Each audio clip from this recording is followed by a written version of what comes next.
নমস্কার, কনাস food diary থেকে আমি আশিস কণা। আমার এই চ্যানেলে সবাইকে স্বাগত জানাই। আজকে আমি করে দেখাচ্ছি একটু বড় সাইজের বাটা মাছের ঝাল। এই বাটা মাছের ঝাল খুব সহজভাবে আমি দেখাচ্ছি। তো কী কী লাগছে বাটা মাছের ঝালে সেটা আমি দেখাচ্ছি। তো প্রথমে একটা কড়া বসিয়ে আমি তেলটা গরম হতে দিয়েছি। যে তেলটা গরম হচ্ছে, নিয়েছি 4টে বড় সাইজের বাটা মাছ। আর লাগছে এখানে এক টুকরো আদা, একটা পেঁয়াজ আর একটু রসুন, এটা বাটা আছে একসঙ্গে। আর আছে হাফ টমেটো, 3টে কাঁচা লঙ্কা। এখানে আছে হলুদ সর্ষে আর কালো সর্ষে দুটো মিশিয়ে বাটা আছে। বেটে জলটা সর্ষে বাটাটা জলে ভেজানো আছে। আর আছে সামান্য টক দই, এগুলোই লাগবে। আর ফোড়নে দেব একটু সামান্য কালো জিরে।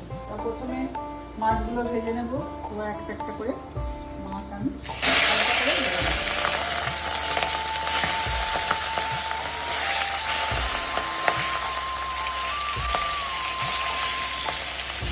দেখুন মাছটা ভাজা হয়ে গেছে। আমি খুব একটা কড়া করে মাছটা ভাজছিলাম। তুলে নেব। একদম হালকা করে ভেজেছি। দেখুন মাছগুলো সব ভাজা হয়ে গেছে, হালকা করে ভেজেছি। এরপর রান্নাটা আমি করব। সামান্য হাফ চামচের মতো কালো জিরে দিলাম। কালো জিরে থেকে একটু গন্ধ বেরোলে টমেটোটা দিলাম। খুব সহজে রান্নাটা হয়ে যায়। এরপর টমেটোটা হালকা হয়ে গেছে ভাজা। এরপর রসুন বাটা, আদা বাটা আর একটা ছোট্ট পেঁয়াজ বাটা আছে, সেটা দিয়ে দেবো।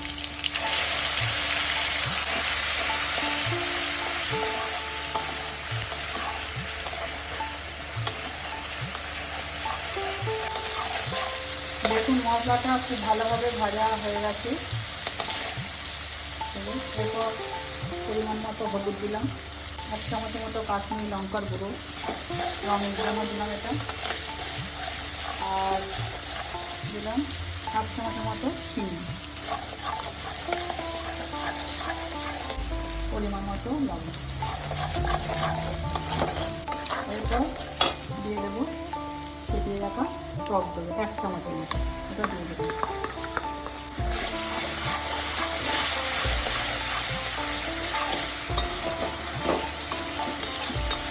কাঁচা লঙ্কাটা এই অবস্থায় দিয়ে দেবো। মশলাটা খুব ভালোভাবে কষানো হয়ে গেছে। এবার শেষে সর্ষে দিয়ে দিচ্ছি। এটা হচ্ছে বাটা মাছের ঝালের মূল উপকরণ। বা দিয়ে দিচ্ছি।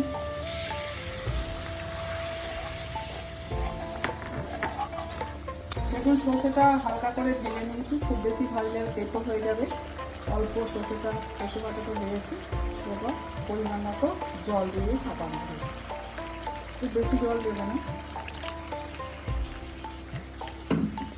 চাপা দিয়ে একটু ফুটতে দেবো। দেখুন ঢাকনাটা খুলছি, ঝোলটা ফুটে গেছে। এবার একে একে মাছগুলো আমি দিয়ে দেবো এর মধ্যে।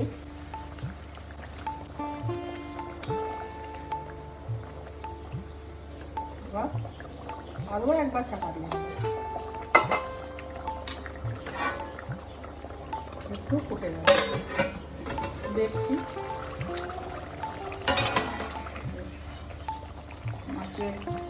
বাটা মাছের ঝাল হয়ে গেছে। এবার তুলে নেব। সবের শেষে একটু কাঁচা সর্ষে তেল দেবো। এই তেলটা দিলে ঝাল হয়, মাছের ঝালটা খেতে ভালো হয়। সর্ষের তেল দিলাম, কাঁচা সর্ষের তেল হয়ে গেছে।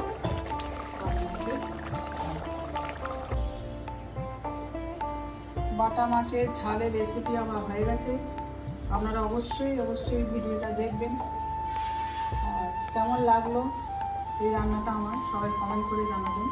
আর যদি ভালো লাগে সবাই লাইক, শেয়ার, সাবস্ক্রাইব করবেন। সবাই ভালো থাকবেন, সুস্থ থাকবেন। নমস্কার।